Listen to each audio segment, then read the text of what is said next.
The next question, you can see here, a graph is given in the exercise, and using this graph, what you have to explain? I am going to read the question first. Listen the question first. Observe the following graph considering the change in volume of water as its temperature is raised from 0 degree. Temperature 0 degree हे temperature आहे. 0 degree पासून temperature increase होत जात आहे आणि इथे बघा हा व्हॉल्यूम आहे. व्हॉल्यूम काय होत चाललाय बघा, कमी जास्त होत चाललेला आहे. याला तुम्ही कन्सिडर करायचं, याला विचारात घ्यायचं आहे आणि त्यावरून बघा. Discuss the different in the behaviour of water and other substance. बाकीचे सबस्टन्स आणि पाणी वॉटर यांच्या बिहेवियर मध्ये काय डिफरन्स आहे तो सांगायचा आहे. आणि what is this behaviour of water called. पाण्याचं हे जे बिहेवियर आहे ना याला काय म्हणता येईल. जनरल क्वेश्चन आहे, सोपा क्वेश्चन, एवढा काय अवघड नाही. बघा तुम्हाला एक ग्राफ काढून दिलेला आहे. एक ग्राफ मध्ये इथे बघा 0 पासून 10 पर्यंत टेम्परेचर तापमान दाखवलं गेलं. बघा टेम्परेचर वाढत वाढत चाललेलं आहे. हे व्हॉल्यूम आहे, मराठीत ज्याला म्हणतात आकारमान, हे व्हॉल्यूम आहे. या ग्राफवरून ना तुम्हाला पाण्याचं वर्तन किंवा आचरण आणि इतर पदार्थांचं आचरण याच्यात काय फरक जाणवतो आणि हे जे पाण्याचं आचरण आहे याला काय म्हणतात, हे पाण्याचं जे बिहेवियर आहे याला काय म्हणतात ते एक्सप्लेन करून सांगायचं. आता काय झालंय बघा, जनरली आपण पहिल्यांदा बघूया. तुम्हाला टेम्परेचर 0 आहे, हे टेम्परेचर आहे.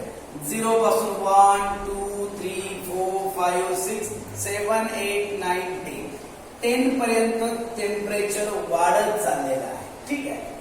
इथे व्हॉल्यूम दाखवलं 0.05 0.10 0.15 0.20 0.25 0.30 हे त्याचं व्हॉल्यूम दाखव. Volume of water of 1 kg हे व्हॉल्यूम दाखवलेलं आहे आणि हे टेम्परेचर आहे. आता तुमच्या लक्षात काय येते बघा, मला सांगा.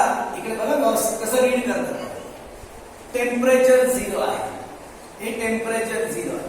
मग मला सांगा टेम्परेचर जेव्हा 0 आहे तेव्हा व्हॉल्यूम बघा किती आहे, इथेपर्यंत 0.20 म्हणजे थोडंसं खाली आहे. आता टेम्परेचर वाढत चाललं, टेम्परेचर 1 पर्यंत आलं. व्हॉल्यूम बघा चेक करा, थोडा कमी झाला, 0.15 पेक्षा पण थोडं कमी आलं. आता टेम्परेचर अजून वाढलं, किती झालं टेम्परेचर 3 झालं.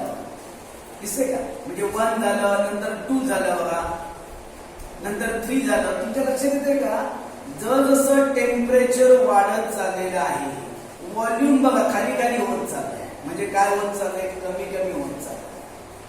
आणि जेव्हा टेम्परेचर किती आलं सांगा, 4 डिग्री झालं, तेव्हा व्हॉल्यूम बघा सगळ्यात मिनिमम आहे, व्हॉल्यूम सगळ्यात कमी आहे. पण पुढे बघा पुन्हा टेम्परेचर 5 6 7 8 9 10 आता मात्र काय होत चाललंय बघा, व्हॉल्यूम आता मात्र वाढत वाढतच झाला. समजा 11 12 13 14 अगदी 20 30 पण गेलं ना तरी व्हॉल्यूम मात्र काय होत जाणार, वाढत वाढत जाणार. पण 0 पासून 4 डिग्री पर्यंत जरी टेम्परेचर वाढत गेलेलं आहे, though the temperature is increased, you can see the volume of water is decreased. But after the temperature 4 degrees Celsius, when the temperature is increased, the volume also increases. But here you can see, generally what happens? General नियम कसा आहे बघा, temperature वाढलं, increase झालं, volume पण increase होणार. Temperature वाढलं, इथून वाढलं, टेम्परेचर जसं वाढत चाललंय व्हॉल्यूम वाढत वाढत चाललेलं आहे. पण water of 0 degree to 4 degree मात्र टेम्परेचरला काय होतं बघा, टेम्परेचर इन्क्रीज, टेम्परेचर वाढत चाललंय, पण व्हॉल्यूम बघा ना खाली खाली होत चाललंय. व्हॉल्यूम काय होत चाललाय, व्हॉल्यूम डिक्रीज होत चाललंय. हे जे पाण्याचं बिहेवियर आहे यालाच आपण काय म्हटलं आठवतोय, एनॉमलस बिहेवियर ऑफ वॉटर. हेच तुम्हाला एक्सप्लेन करून सांगायचं आहे. आता उत्तर वाचतो मी, ऐका. If the temperature of water is raised from 0 degree to 10 degree Celsius, its volume goes on decreasing in the range 4 degree to 0 degree to 4 degree. temperature goes on increasing from 0 to 4 degree, the volume goes on decreasing. Temperature वाढत चाललेलं आहे 4 पर्यंत, पण volume मात्र काय होत चाललंय, decrease होत चाललंय. It is minimum at 4 degree temperature. 4 डिग्रीला इट इज मिनिमम आहे. सगळ्यात कमी व्हॉल्यूम बघा खाली एकदम आलं बघा. मिनिमम किती आहे, 4 डिग्रीला आहे. The volume of water goes on increasing in the range 4 degree to 10 degree. पण 4 पासून 10 पर्यंत मात्र बघा टेम्परेचर इन्क्रीज होत चाललंय का, वाढतंय ना बघा. व्हॉल्यूम पण काय होत चाललंय, इन्क्रीजच होत चाललंय. म्हणजे फक्त डिक्रीज कुठून कुठे होतं, 0 पासून 4 डिग्री पर्यंत व्हॉल्यूम काय होत चाललंय, डिक्रीज होत चाललेलं आहे. But after 4 degree you can see the temperature increases, volume also increases. कळतंय का, पुढे बघा. इन जनरल, जनरल रूल कोणता आहे, in general when a substance is heated, जेव्हा आपण पदार्थाला हीट करतो, उष्णता देतो, its volume goes on increasing. General rule आहे बघा. टेम्परेचर वाढलं, व्हॉल्यूम पण काय होणार, increase. If the temperature is increases then volume also increase. This one is the general thing. हे जनरली असं घडत असतं. पण पुढे बघा. In general when a substance is heated, the volume goes on increasing with temperature. Thus, in the range of 0 degrees Celsius to 4 degrees Celsius, behavior of water is different from the other substance. पण बघा 0 पासून 4 degree टेम्परेचरला मात्र हे जे वॉटरचं behaviour आहे ते मात्र different आहे आणि it is called anomalous behaviour of water. यालाच म्हणतात पाण्याचे असंगत आचरण. कळतं, या डायग्राम वरून पण आपलं लक्षात येतंय बघा. लक्षात येतं का तुमच्या, 0 टेम्परेचर वाढत चाललंय. 0 पासून 4 पर्यंत टेम्परेचर जाते की नाही, व्हॉल्यूम बघा ना कमी कमी होत चाललंय, खाली खाली होत चाललंय. 4 डिग्रीला मिनिमम आहे, पण 4 पासून इन्क्रीज होत गेलं बघा, टेम्परेचर वाढतच चाललंय, व्हॉल्यूम पण इथे वाढत चाललंय. पण इथून इथे पर्यंत मात्र काय होत चाललेलं आहे, हे जे बिहेवियर आहे हे मात्र जनरल नाही, म्हणून त्याला म्हणतात एनॉमलस बिहेवियर ऑफ वॉटर. आता नेक्स्ट एक क्वेश्चन आहे, तुम्हाला अजून एक डायग्राम दिलेली आहे, एक ग्राफ दिलेला आहे आणि या ग्राफ वरून तुम्हाला एक्सप्लेन करून सांगायचं आहे. Explain the following temperature versus time graph. हे ग्राफ मध्ये काय दिलंय तुमच्या लक्षात ठेवा. हे टेम्परेचर आहे, डिग्री सेल्सिअस मध्ये टेम्परेचर दिलंय. इथे दिलंय टाइम, मिनिट्स मध्ये टाइम. व्यवस्थित लक्षात, खूप सोपं आहे, समजायला पण अवघड नाही. इथे आपण काय केलेलं आहे सांगितलं बघा. याला आपण पॉइंटला आपण ए नाव दिलं. हा पॉइंट म्हणजे ए. इथे काय केलेलं आहे, आईस आणि वॉटर यांचं मिश्रण आहे. म्हणजे बर्फ पण आहे आणि थोडं पाणी पण असतं. बर्फ म्हणजे मला सांगा, आणि त्याचं टेम्परेचर किती असणार, 0 डिग्री असणार ना. बर्फ आणि पाणी याचा टेम्परेचर बघा किती आहे, 0 डिग्री आहे. बर्फ म्हणजे आईस म्हणजे सॉलिड स्टेट आणि वॉटर म्हणजे liquid state. Solid plus liquid आहे. आता काय करायचं आहे का, व्यवस्थित लक्षात. आता आपण याला हिटिंग करायला स्टार्ट करायचं.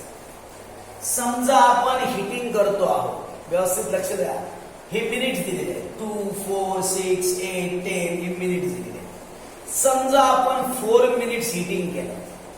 आपण काय केलेलं आहे, एका भांड्यामध्ये बर्फ आणि पाणी मिश्रण घेतलेलं आहे. टेम्परेचर तर तुम्हाला माहिती आहे 0 डिग्री सेल्सिअस आहे. आपण त्याला आता काय करतोय, हिटिंग करायला स्टार्ट केलं. बघा 4 मिनिट्स होईपर्यंत, इथून बघा इथून इथे पर्यंत किती मिनिट झाली, 4 मिनिट्स होईपर्यंत बघा टेम्परेचर किती आहे, 0च आहे. बघा हे टेम्परेचर असं मोजा, टेम्परेचर असं मोजायचं. बघा टेम्परेचर किती आहे, 4 डिग्री. 4 मिनिट्स, हे मिनिट्स आहे ना. 4 मिनिट्स आपण पाणी गरम करतो आहोत, पण टेम्परेचर मात्र किती राहिलंय, 0 डिग्री झालंय. असं का झालं माहितीये का, कारण एवढी 4 मिनिट्स होईपर्यंत इथे जो सगळा आईस होता ना तो काय झाला, मेल्ट झाला. म्हणजे इथे सर्व काय तयार झालं, म्हणजे बी पॉइंट वर सर्व बर्फाचं काय तयार झालं, पाणी तयार झालं. Totally the ice melted at point B. That's why you can see the temperature is constant from A to B. A पासून बी पर्यंत इथेपर्यंत बघा किती मिनिटं आपण हीट करतोय, 4 मिनिट्स हीट करतोय. टेम्परेचर वाढत नाहीये, कारण इथे काय झालं, जे टेम्परेचर आपण प्रोव्हाइड केलं ना त्यामुळे आईसचं कन्व्हर्जन कोणामध्ये झालं, वॉटरमध्ये झालं. नेक्स्ट अजून आपण हिटिंग, आता या पॉइंटला काय झालं, सर्व पाणी तयार झालं, आईस मेल्ट झालं. आता मात्र काय होणार, टेम्परेचर काय होत जाणार, वाढत जाईल. बघा 4, 6, 7 आपण 20 मिनिट्स पर्यंत हिटिंग केलं. आता 20 मिनिट्स पर्यंत तुमच्या लक्षात येते का, बघा टेम्परेचर वाढत चालेल. इथून बघू शकतो मी 20 झालं, 30 झालं, 40, 50, इथेपर्यंत बघा 100 पर्यंत टेम्परेचर आलं. इथे बघा 20 ला किंवा 22 ला इथे साधारणपणे बघा 20 मिनिट्स जेव्हा आपण हिटिंग केलं तेव्हा काय झालं, टेम्परेचर कितीपर्यंत पोहोचलं, 100 डिग्री पर्यंत पोहोचलं. म्हणजे इथून इथेपर्यंत काय होत चाललंय बघा, टेम्परेचर आपण सी पॉइंट इथून इथेपर्यंत तुमच्या लक्षात येतं का, टेम्परेचर काय होत चाललेलं आहे, वाढत चाललंय. इथे टेम्परेचर काय होत चाललेलं आहे, वाढत टेम्परेचर चाललेलं आहे. म्हणजे पहिलं इथे 0 डिग्रीज होतं ना, आता तुम्ही बघू शकता ना, इथे बघा समजा 12 मिनिट्स मध्ये तुम्ही चेक करू द्या, 12 मिनिट्स इथे बघा, आणि इथे किती टेम्परेचर झालं, 40 डिग्री झालं. 16 ला चेक करा, किती झालं, 70 झालं. असं टेम्परेचर 20 मिनिट्स मध्ये टेम्परेचर झालं 100. आपण अजून हिटिंग चालूच ठेवायचं.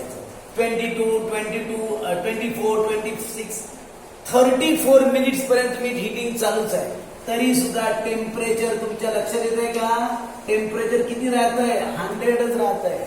इथे टेम्परेचर वाढत नाहीये, कारण इथे टेम्परेचरला काय झालं माहितीये का, वॉटर काय व्हायला लागलं, बॉईल व्हायला स्टार्ट झालं, आणि त्याच्यात काय व्हायला, वॉटर वेपर्स तयार झाले. मग आता काय झालं, हे कॉन्स्टंट का राहिलं, कारण जी आपण हीट देतोय की नाही, ती हीट कशासाठी वापरली जाते, त्या वॉटरचं कन्व्हर्जन कोणामध्ये होतं, वॉटर वेपर्स मध्ये होतं. जसं इथे बघा, इथून इथे कॉन्स्टंट राहिलं बघा, इथून इथे टेम्परेचर किती डिग्री राहिलं, 0 डिग्रीच राहिलं. इथे काय झालं होतं, आईसचं कन्व्हर्जन वॉटरमध्ये होईपर्यंत टेम्परेचर कॉन्स्टंट राहिलं. इथून पुढे पण बघा हे कॉन्स्टंट राहिलं बघा, स्ट्रेट दिसते तुम्हाला. हे कॉन्स्टंट का राहिलं, कारण इथे काय झालं, वॉटरचं कन्व्हर्जन वेपर्स मध्ये, म्हणजे लिक्विडचं कन्व्हर्जन कुणामध्ये आलं, गॅसेस मध्ये झालं. म्हणजे इथे काय आलं लक्षात घ्या, ही हीट जी ऍब्झॉर्ब केली गेली त्याचं कन्व्हर्जन आईसचं वॉटरमध्ये कन्व्हर्ट होण्यासाठी, आणि इथे वॉटरचं कन्व्हर्जन कुणामध्ये होण्यासाठी, वेपर्स मध्ये होण्यासाठी. म्हणून आन्सर एक्सप्लेन करतो, लक्ष द्या. द ग्राफ शोज, व्यवस्थित आहे का, the graph shows what happens when the mixture of ice and water is heated continuously. Ice आणि वॉटरला हीट दिल्यानंतर काय घडतं हे त्या ग्राफ मध्ये सांगितलेलं आहे. पुढे the temperature of the mixture remains constant 0 degree Celsius till all the ice melt as shown by the line AB. जोपर्यंत सर्व आईस मेल्ट होत नाही तोपर्यंत टेम्परेचर किती राहतं, 0 डिग्री सेल्सिअस राहतं. म्हणजे कोणती लाईन दाखवत तुम्हाला, AB लाईनवरून तुमच्या लक्षात येतं की टेम्परेचर किती राहिलेलं आहे, मला सांगा, 4 डिग्री सेल्सिअस कॉन्स्टंट राहिलेला आहे. पुढे आहे का, till all the ice melt as shown by the line AB. On further heating, आपण अजून हिटिंग केलं, the temperature rises steadily from 0 degree to 100 degree Celsius. आता बघा इथे टेम्परेचर 0च आहे. आता हळूहळू टेम्परेचर काय होत चाललंय बघा, स्टेडीली हळूहळू वाढत चाललंय. पण कितीपर्यंत वाढत आहे, 100 डिग्री सेल्सिअस पर्यंत इन्क्रीज होत चाललेलं आहे. नेक्स्ट पुढे बघा, 100 degree as shown by the line BC. BC लाईनवरून आपल्याला दिसतंय की टेम्परेचर काय होत चाललंय, इन्क्रीज होत चाललेलं आहे. At 100 degree Celsius water start converting into steam. पाण्याचं कन्व्हर्जन स्टीम मध्ये म्हणजे वाफेमध्ये होतं. Further heating does not change the temperature and conversion of water into steam continues as shown by the line CD. इथून पुढे मात्र टेम्परेचर 100 पेक्षा वाढत नाही, कारण या टेम्परेचरला काय होतं, वॉटरचं कन्व्हर्जन कुणामध्ये होतं, वेपर्स म्हणजेच वाफ, स्टीम मध्ये होतं. त्यामुळे हे बघा, हे कॉन्स्टंट टेम्परेचर आहे, इथे पण कॉन्स्टंट टेम्परेचर, हे तुम्हाला एक्सप्लेन करून दाखवावं लागेल. ओके.